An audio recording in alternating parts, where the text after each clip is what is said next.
இன்னைக்குப்பா ரொம்ப ஹெல்தியான டேஸ்டான ஹை புரோட்டீன் தோசை செஞ்சு காமிக்கிறேன்ப்பா. வெயிட் லாஸ்க்கு ரொம்ப ஹெல்ப் பண்ணும்ப்பா, உடம்புக்கும் ரொம்ப நல்லது. இந்த தோசையை பெரியவங்க சிறியவங்க எல்லாருமே சாப்பிடலாம். பிரேக்ஃபாஸ்ட்டுக்கும் சாப்பிடலாம், டின்னருக்கும் சாப்பிடலாம். வாங்க எப்படி செய்யலான்னு பார்ப்போம். ஒரு கப்புப்பா பாசி பருப்பு எடுத்திருக்கேன், அதை பவுலில் போட்டுக்குருவோம். அதே கப்பில் 1/4 கப்பு இட்லி அரிசி எடுத்திருக்கேன், இதையும் இதில் போட்டுக்குருவோம். வெந்தயம் வந்துப்பா 1/2 ஸ்பூன் டீஸ்பூனில் எடுத்திருக்கேன், இதையும் இதில் போட்டுக்குருவோம். இப்போ இதில் நம்ம தண்ணி ஊற்றி நல்லா 3 தடவை நல்லா கழுவிட்டு ஒரு 5 மணி நேரம் ஊற வச்சுக்கிருவோம். இப்போப்பா நம்ம பாசி பருப்பை வந்து நம்ம ஊற வச்சுருந்தோம், 5 மணி நேரம் ஆயிடுச்சு. இப்போ ஓப்பன் பண்ணி பார்ப்போம். பருப்பு நல்லா ஊறிடுச்சுப்பா.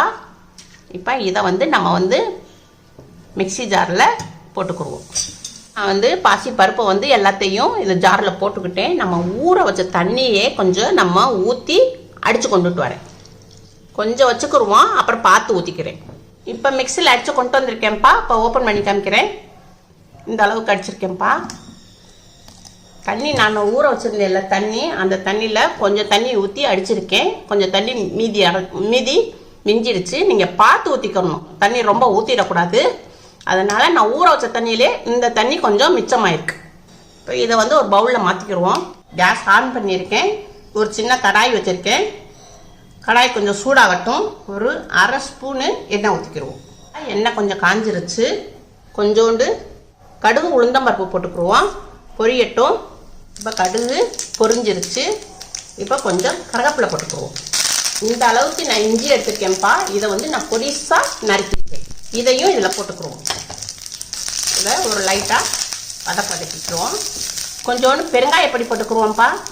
இது வந்து நம்ம பாசிப்பருப்பு போட்டுக்கோம் இல்லையா, ஜீரணத்துக்காண்டி இதை போட்டுக்குருவோம். கொஞ்சோண்டு எள்ளு போட்டுக்குருவோம், இதையும் லைட்டாக வறுத்துக்குருவோம். இப்போ அவ்வளோதான்ப்பா. எள்ளு கொஞ்சம் பொரிஞ்சிருச்சு. கேஸ் ஆஃப் பண்ணிடுவோம். ஆறிடுச்சுப்பா. இதை வந்து நம்ம மாவோடு சேர்த்து போட்டுக்குருவோம். இந்த அளவு கேரட்டுப்பா, 2 கேரட் எடுத்திருக்கேன். இதை நீங்கள் இதில் சீவி போட்டுக்கோங்க. 2 கேரட்டு துருவி போட்டிருக்கேன். 2 பச்சை மிளகா பொடியாக நறுக்கியிருக்கேன், அதையும் போட்டுக்குருவோம். ஒரு கைப்பிடி அளவுக்குப்பா கொத்தமல்லி, அதையும் பொடியாக நறுக்கி போட்டுக்குருவோம். நல்லா பொடிசாக நறுக்கிக்கிறணும். இப்போ கொத்தமல்லி இலையை பொடியாக நறுக்கி போட்டாச்சுப்பா. இப்போ தேவையான அளவுக்கு நான் பிங்க் சால்ட்டு போடுறேன், வெயிட் லாஸ்காண்டி. இப்போ இதை எல்லாத்தையுமே நம்ம மிக்ஸ் பண்ணிக்கிடுவோம்.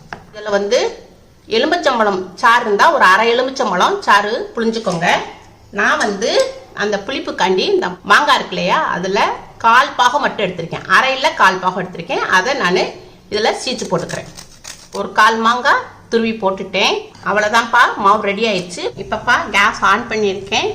தோசைக்கல் சட்டி வச்சுருக்கேன். தோசைக்கல் நல்லா காஞ்சிருக்கு. நம்ம துணியில் எண்ணெய் தடவிக்கிடுவோம். தடவிட்டு தோசைக்கல்லில் நல்லா சுற்றி இப்படி தேய்ச்சி விட்டுக்குவோம். இப்போ உங்களுக்கு தோசை ஊற்றுறேன்.